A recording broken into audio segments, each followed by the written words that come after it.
Bienvenidos a Despertar Quantum, donde despiertas tu conciencia.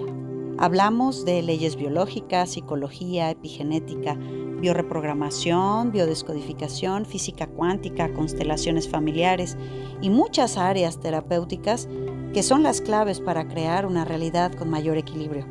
En Centro Quantum deseamos tu desarrollo personal. Hola, ¿cómo estamos? Arrancamos esta semana ya en el mes de octubre. Abrazos a todos los que somos de octubre, los Libras, ¿verdad? Ya estamos juntándonos cada vez más. Pale, Yazbek, bueno, todos los que somos de octubre, muchos abrazos. Si es tu cumpleaños esta semana, te abrazo en tu retorno solar. Que bueno, sin duda los cambios del aniversario de nuestro cumpleaños, pues siempre vienen con enormes capas y capas de cambios, ¿verdad? 40 días antes y 40 días después de nuestro cumpleaños, siempre vienen muchos movimientos interesantes. Entonces, bueno, pues ahí vamos, ya también está cerca el mío. Bueno, pues vamos a empezar con el día de hoy del cuerpo habla, lo que la boca calla, en nuestra emisión 37. Y claro, también tenemos guardadito este tema, corazones, cáncer. Fíjense, me preguntaron este fin de semana que revisé el correo que si hablábamos del cáncer de garganta. Y también me han preguntado del cáncer prostático y así. Pero vamos a hablar el día de hoy en términos generales del conflicto del cáncer o cómo es que el cerebro interpreta biológicamente este conflicto de cáncer. Vamos a darles ahí un encuadre y después comprenderán por qué a partir de esta base del día de hoy que vamos a ver, veremos qué parte del cuerpo es la que manifiesta el tumor, la enfermedad del cáncer y veremos pues para qué sirve esa parte del cuerpo. Más o menos va por ahí. Entonces, entendamos que el tema del cáncer es una enfermedad provocada por el crecimiento aparentemente incontrolado de células que se van multiplicando de una manera autónoma y que van invadiendo y a veces van haciendo distancia entre otros tejidos. Para el doctor Hammer, que es el fundamento de las 5 leyes de hierro del cáncer, este está originado por el síndrome de Dirhammer, que es un foco de Hammer que llevamos en el cerebro por un bioshock, ¿no? Esto representa un impacto emocional tremendo que se vive siempre con cierto aislamiento psicológico y unos meses después, generalmente son 3, 6 o 9 meses, el cerebro funciona en tríadas de tiempo. Entonces se localizan las primeras células de cáncer. Entonces, la localización del tumor dependerá del acontecimiento o de la vivencia, vamos a decir, de la interpretación emocional que dio la persona. Y entonces el cáncer, por tanto, será la respuesta que la biología nos da a un conflicto que no está cerrado, ¿verdad? La etapa del cáncer y los conflictos dependen de cada tipo de cáncer, en qué órgano o en qué parte del cuerpo se va a manifestar. Generalmente, los conflictos del cáncer son conflictos de identidad, conflictos de resentimiento y siempre son conflictos de larga duración, son cosas que están ahí latentes en espera. Entonces nosotros fabricamos más tejido o destruimos ese tejido porque en el cáncer hay una necesidad urgente, siempre en relación, repito, a donde se localiza el cáncer y en qué etapa está este cáncer, primera etapa, segunda etapa, ¿verdad? En la primera etapa y segunda etapa, que es la fase más activa, es donde se construye el tejido para aumentar la funcionalidad del órgano, ¿no? Urge es cuando empieza el crecimiento de la próstata, el crecimiento del útero, el crecimiento del ovario, el crecimiento de una parte del intestino. ¿Por qué? Porque urge hacer que ese órgano crezca sus funciones para lo que está destinado a hacer. Igual el cáncer del pulmón y así. Entonces, en la tercera etapa se empieza a destruir el tejido que se generó en esta fase de este conflicto. De esa manera, al reconstruirlo ese tejido, que es la fase de reparación, el sentido biológico, es que empezamos a repararnos en relación a este contacto, esta persona o esta situación. Ya en la cuarta etapa se destruye el tejido para mejorar el contacto o reconstruir el contacto, es decir, el cerebro va en fases. va haciendo todo en fases. El cáncer ha sido tratado por los chinos, por los griegos, por los árabes, ¿no? Un cáncer de mama. Un médico árabe recomendaba que esa mujer tendría que quedar embarazada y dar de mamar del pecho que tiene el cáncer. Y esa era la manera en la que esas hormonas iban a actuar en relación al cáncer. Los chinos lo que hacían era darle un completo y absoluto aislamiento al sujeto porque su percepción de lo que estaba viviendo es lo que le daba esa enfermedad. Entonces los encerraban ahí en una cuevita y les daban agüita y pues ahí que su cerebro reseteara. En realidad la neurociencia ahora, como la comprendemos, pues, no, pues tiene mucho fundamento lo que hacían en las metodologías antiguas para tratar este tipo de padecimientos. Todos los cánceres, todos, tienen un conflicto de identidad en el que no somos quien deberíamos ser. O sea, el conflicto de identidad es que yo no estoy viviendo la vida que debería de vivir, ¿verdad? También debemos preguntarnos qué es aquello que no queremos ver morir. ¿Qué es aquello que no quiero ver que se vaya? La vejez, el trabajo, una relación, un pensamiento, una historia. Entonces, los enfermos de cáncer suelen ser personas que mantienen algún tipo de resentimiento de larga duración, o sea, problemas emocionales pendientes con el pasado, creyendo que se trata de algo inocuo, normal, o simplemente que es imposible de cambiar la forma de verlo, o la forma de pensarlo o de sentirlo. Y evidentemente se sienten profundamente heridos por esto, ¿verdad? Un cáncer suele tener varios conflictos programantes y otros desencadenantes. O sea, lo complejo del cáncer es ir desengranando este complot de conflictos. Pero existe una urgencia de que ese órgano o de que esto se procese, por eso se empieza a hacer ese órgano más grande a través de las tumoraciones. Y pues por eso es que es muy importante en un enfermo de cáncer o diagnosticado de cáncer que haga un cambio radical en sus actitudes, en las decisiones, en los pensamientos, en sus sentimientos, en sus comportamientos, en sus reacciones, porque si sigue haciendo lo que ha hecho hasta ahora, exactamente igual, el cáncer va a seguir haciendo su trabajo, porque el cáncer es la solución biológica ante esto que nosotros ya dijimos, hemos normalizado, no queremos ver y lo llevamos muy bien guardadito como un resentimiento. Debemos darle, pues, así como dice Enrique Corbera, un enfermo de cáncer tiene que darle vuelta a su vida como un calcetín. Es decir, en el momento en que a ti te diagnostican cáncer, así de radical es el asunto. Por eso los chinos se acuerdan que aislaban a la persona, ¿verdad? Un enfermo de cáncer tiene conexiones neuronales, como hablamos la semana pasada, a todo lo que le rodea. A su casa, a su perro, al marido, a la esposa, al hijo, a la suegra, al trabajo, a las personas que trabajan para él o ella. Es decir, tiene una red de conflictiva que lo mantiene en ello. Como no sabemos, y ya dijimos que hay un complot de conflictos, ¿no? De identidad, de resentimiento, de papá. Todo lo que le da el conflicto del cáncer está ahí en esa cápsula de su ambiente. Por eso es que hasta no ir desengranando y deshilando todos los conflictos, el enfermo de cáncer tiene que cambiar radicalmente con quien vive o la manera en la que procesa las cosas, ¿verdad?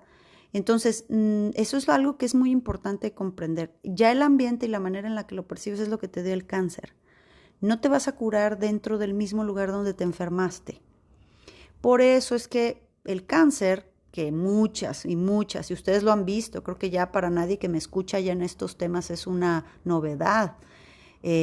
Hay personas enfermas de cáncer que han superado todos estos conflictos, que dicen que el cáncer vino a salvarles, vino a darles una maestría, una nueva etapa de su vida. Yo les digo a todos los que me escuchan, enfermos o no, con este padecimiento cercano en sus familias o no, ¿por qué tenemos que esperarnos a que nos dé cáncer para entonces tomar caminos distintos? Porque un enfermo de cáncer tiene algo muy importante, que es un tema de urgencia. O sea, el cáncer no me voy a sentar a ver si me convences, Tania, de que necesitamos cambiar de ambiente. No, o sea, el cáncer sigue haciendo su chamba. Lo que es que yo no lo entiendo, pero es importante que comprendamos que no puedes seguir teniendo los mismos horarios, no puedes seguir, ay, primero los demás y luego yo. Y no, o sea, el cáncer te está obligando a dejar de hacer lo que haces como lo haces y como lo percibes, sin duda, porque ya se encargó artesanalmente la biología en darte esto, ¿no? Una actitud muy importante que debemos de tomar en cuenta es la siguiente. Tienes que reconocer que de niño sufrimos y que debemos darnos ese permiso para rechazar a uno de los padres progenitores o a los dos, porque esos son los conflictos programantes. Esas heridas que nosotros vivimos en soledad crean la mayoría de los problemas, ¿sí? Debemos perdonar, pero sin olvidar la dificultad más grande de las personas con cáncer es perdonarse a sí mismas por haber albergado esos pensamientos de odio o esas ideas de venganza, ¿verdad? Debemos perdonar al niño que vive adentro de nosotros, que vive en silencio y que siente rabia y rencor y no lo puede decir, y culpa, desde luego, y tener, pues, obviamente, este niño siente rencor porque no tiene quien le apoye o quien le entienda. Debemos dejar de pensar que el hecho de rechazar a otra persona es que nosotros seamos malos, ¿verdad? No es maldad, es ser humano. Si para curarme yo debo, por ejemplo, ¿verdad? Ir al norte, pero la gente que me quiere no quiere ir al norte, entonces yo debería de tomar una decisión. O me quedo con la gente que me quiere o voy a curarme, ¿verdad? Al final todo gira en el mismo epicentro. Tengo que darme cuenta de que ese corrector en mí, que va a hacer las cosas correctas para mí, esa soy yo. Sí, esa es la forma correcta en la que yo voy a hacer las cosas. Aunque no hayamos tenido la ocasión de darnos cuenta para qué somos quien somos, pues el mundo gira siguiendo un sentido y nosotros formamos parte de ese sentido. Entonces aceptemos eh, que como no aceptábamos antes esto de pequeños, sabiendo nuestra perfección humana, nuestra imperfección humana, por ejemplo, y pues de esta manera empezar a reconocer y a demostrarnos que hay una grandeza en nosotros. Es decir, nosotros de repente no queremos reconocer ese rencor que llevamos por esas preconcepciones que hemos creado, ¿no? Eh, Creencias, básicamente. Entonces, este permiso de sentir, ese permiso de darle a nuestro niño, a nuestra niña, el permiso de decir, de sentir, de vivir, de sufrir, hasta de odiar, porque eso va a durar poco tiempo, va a durar lo que la emoción reprimida tarde en salir, nada más, no va a ser un estado, pero por no reconocer esas emociones y se van quedando allí tapaditas, viene un detonador, que son los conflictos detonantes, pues, y entonces, pues a través de mi inconsciente biológico, yo repito este estado en el que fuimos heridos de alguna manera, en el que algo nos faltó en nuestra etapa de programación, ¿verdad? Entonces, de esa manera, tenemos que ir rompiendo estas inercias repetitivas inconscientes que nos han producido tanto dolor. Generalmente un enfermo de cáncer, que ya dijimos que tiene un conflicto de identidad, eh, tiene constantemente detonantes, constantemente tiene un estado de sensación del que aunque no lo reconozca, tienen ese patrón, ¿verdad?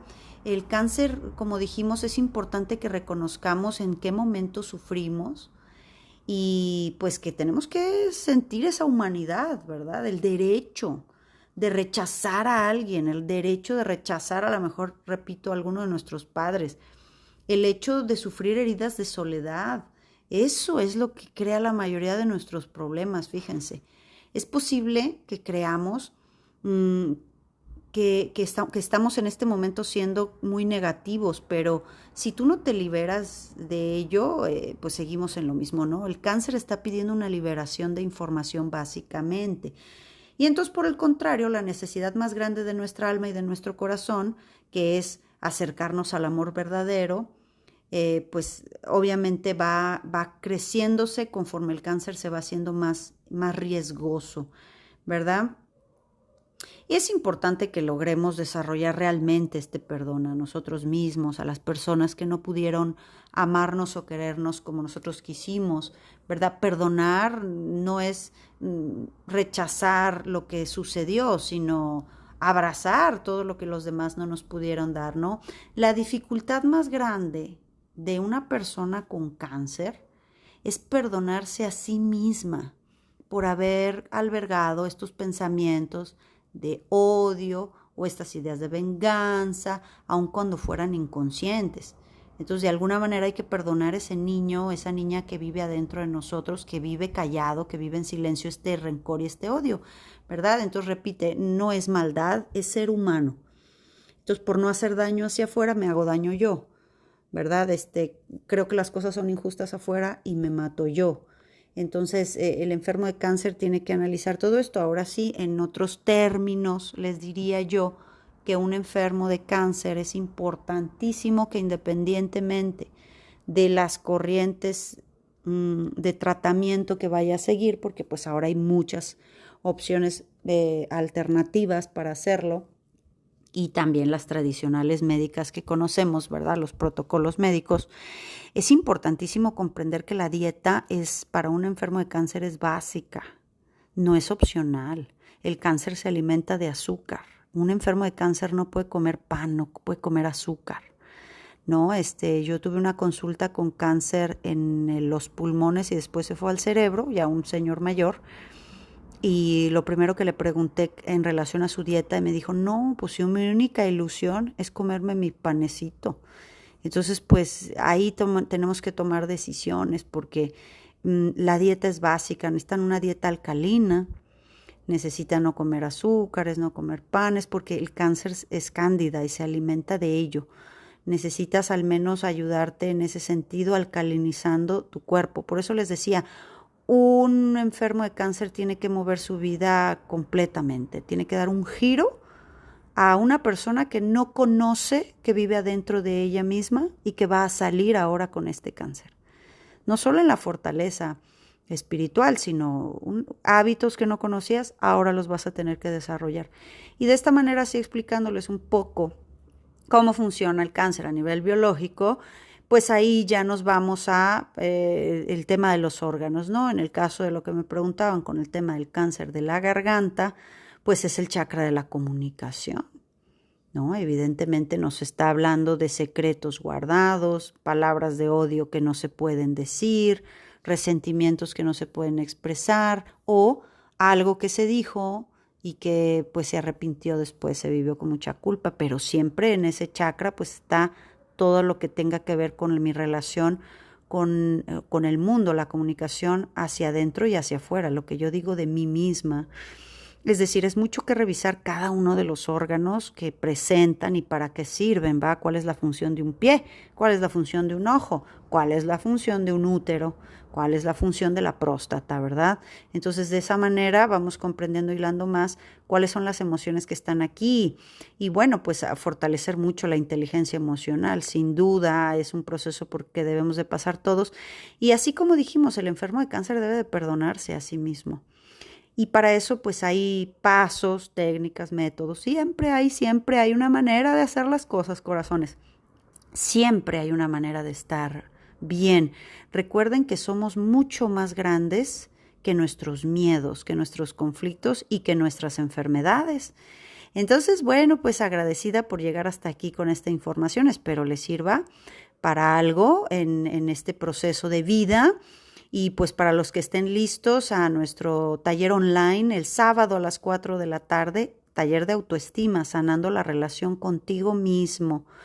Es importante tomar las técnicas de reprogramación que daremos ahí y todo el contexto importantísimo. Así que entren a centroquantum.com y nos vemos ahí por Google Meet y nos vemos mañana. Gracias. Visita centroquantum.com, en donde encontrarás muchísimas opciones para continuar tu trabajo personal. Agrégate a nuestras redes sociales en Telegram, Instagram y Facebook como Centro Quantum.